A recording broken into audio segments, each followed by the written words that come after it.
Los escritos de Freud sobre la cocaína. Sujeto, objeto y contexto.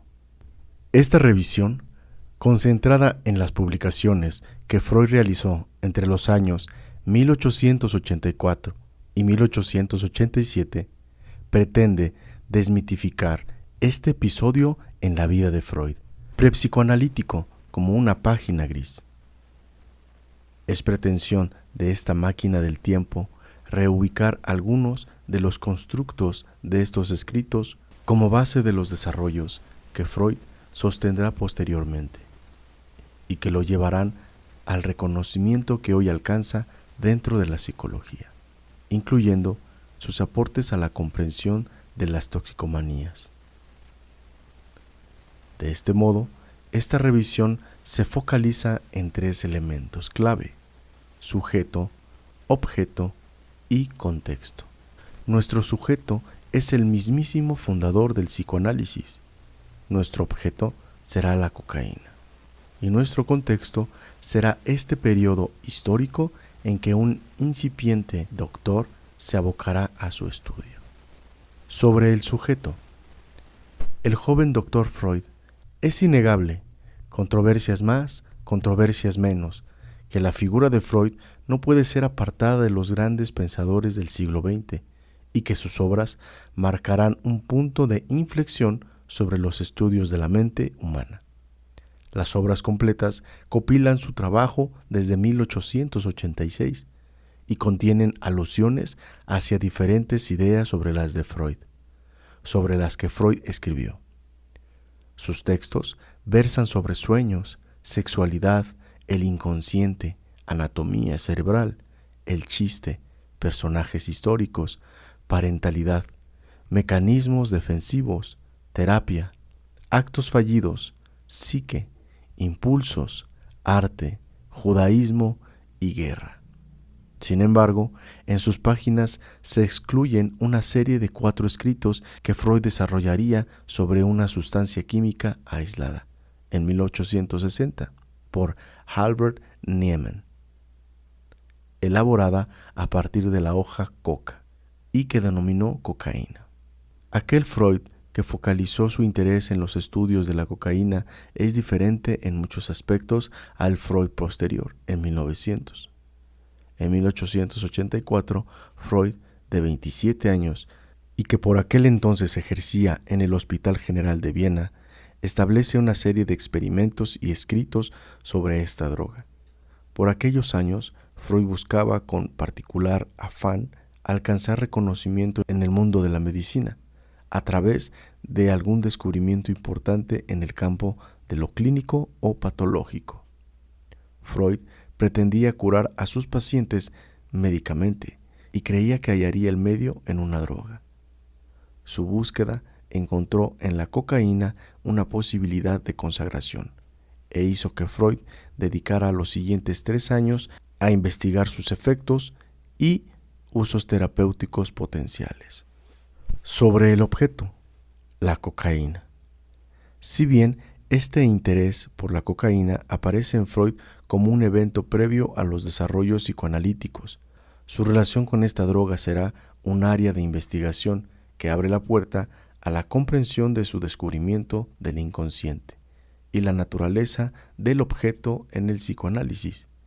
Quizás también arroje algo de luz sobre la virtual exclusión del problema de la adicción de este campo de investigación. Para Freud, la cocaína, en tanto objeto farmacológico, era un analgésico por su potencial acción sobre el dolor profundo y tendría un marcado interés en sus propiedades y utilidad interna, más allá de cualquier otro uso externo de esa sustancia maravillosa. Vio en esa sustancia una panacea eficaz para los trastornos digestivos, la fatiga, la depresión y la adicción a la morfina. Freud descubrió progresivamente que esta droga no era tan mágica y que podía ser remedio y veneno a la vez. La cocaína, en Freud, pasó de ser una esperanza de reconocimiento a un motivo de cuestionamiento sobre su naciente carrera profesional. El primer día del mes de julio de 1884 se publica Coca, primer escrito de Freud sobre esta sustancia y que podemos dividir en tres partes.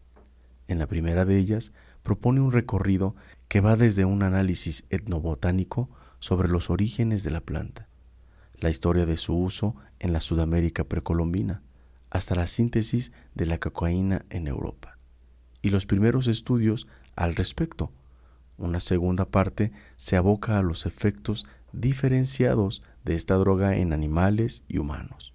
Identifica en estos últimos los siguientes efectos subjetivos: sensación de optimismo y ligereza, euforia, vigor y un marcado poder estimulante.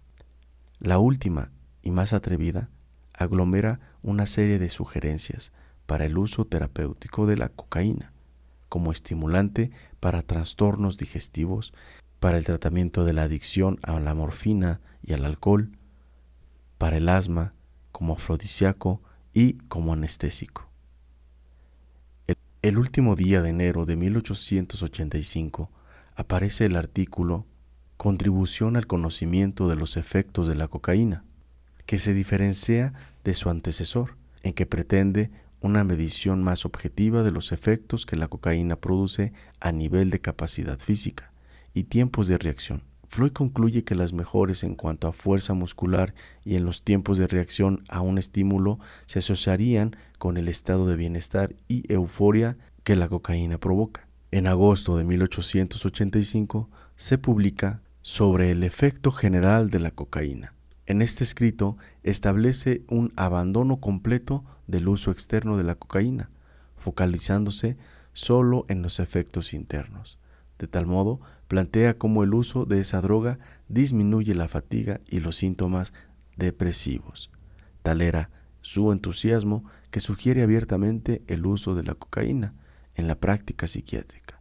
Su apuesta más arriesgada en este artículo en su consejo de usar cocaína para tratar la abstinencia a la morfina y para el tratamiento del alcoholismo. El 9 de julio de 1887 aparece Anhelo y temor a la cocaína, en cuyas páginas se encuentra una posición defensiva, pero a la vez recatada, donde Freud aún defiende las utilizaciones de la cocaína para ciertos fines, aunque reitera su entusiasmo a otras aplicaciones y métodos de uso de la droga. De esta manera, es menos optimista en la utilidad de la cocaína para la adicción a la morfina y quita la sugerencia previa de su uso en forma de inyecciones subcutáneas. Sin embargo, instará al mundo médico a comprender que la posibilidad de que esta droga genere efectos tóxicos no debe impedir su uso para producir una cura deseada, ya que la irregularidad de sus efectos se desvía a variables individuales. Sobre el contexto, el alotrión. Freud será consignado como un célebre consumidor de cocaína del siglo XIX y puede distinguirse en su obra Un periodo rosa, durante el cual la droga provoca un estado de euforia controlada y un periodo en que se evidencia la formación de una necesidad coercitiva.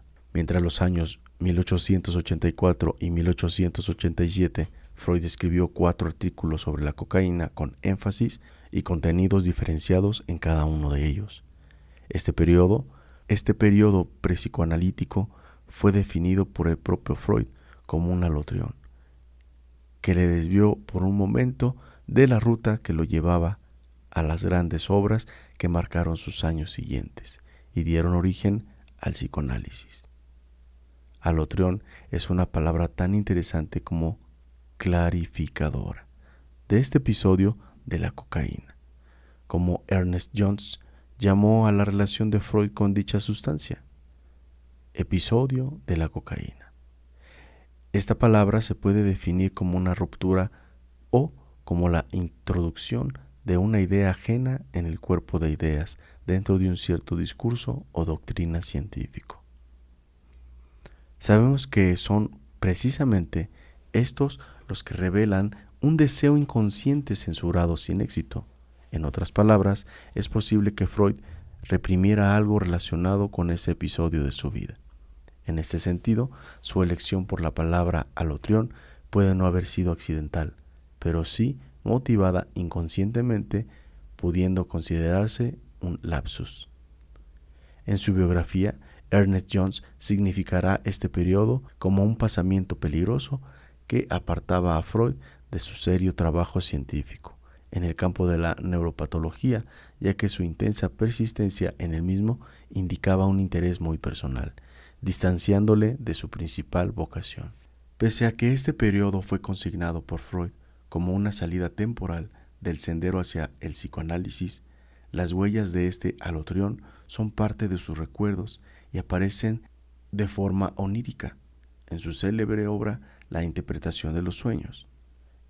En el apartado donde Freud propone un método para el análisis e interpretación onírica, usa sueños personales para ejemplificarle. En el sueño de Irma señala que al observarle el interior de la boca frente a una ventana percibe una mancha blanca y escaras en sus corrientes nasales. Este fragmento del sueño será interpretado por Freud como una alusión directa a su alotrión. Las escaras en los cornetes evocan una preocupación por mi propia salud. Por entonces me administraba con frecuencia cocaína para reducir unas penosas inflamaciones nasales. Y pocos días antes me había enterado de que una paciente que me imitó había contraído una extensa necrosis de la mucosa nasal. La recomendación de la cocaína que yo había hecho en 1885 me trajo también muy serios reproches. Un caro amigo, ya muerto en 1895, apresuró su fin por el abuso de este recurso.